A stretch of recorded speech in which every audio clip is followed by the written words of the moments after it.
Le Burkinabé Ibrahim Traoré est le premier ce vendredi à fouler le tapis rouge sur le tarmac de l'aéroport nigérien. Un salut militaire, aux côtés d'Abdourahmane Tiani, c'est une arrivée historique, avant celle du Malien Assimi Goïta, pour le premier sommet de l'Alliance des États du Sahel. Le bain de foule est à la hauteur de l'événement. Un prélude à la rencontre tripartite prévue ce samedi, un jour avant celle de la CEDEAO, dont Mali, Burkina Faso et Niger ont claqué la porte début 2024. À Niamey, ces dirigeants militaires pourraient signer un document, celui qui créerait la Confédération des États du Sahel. En février dernier, des ministres des trois pays s'étaient rencontrés pour valider ce rapprochement et la sortie de la CEDEAO. Notre décision de retrait est irréversible.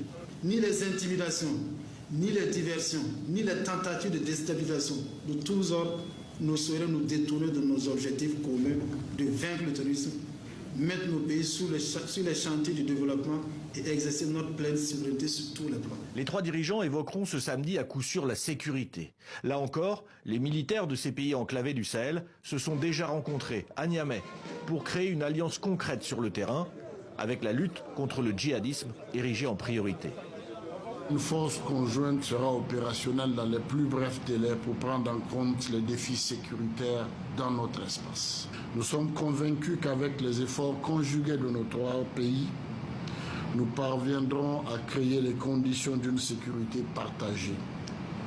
Un objectif au centre des préoccupations de nos États et de nos vaillantes populations. Cette rencontre, la première avec les trois leaders, donnera le ton de cette fin de semaine diplomatique avec le sommet de la CEDEAO dimanche au Nigeria.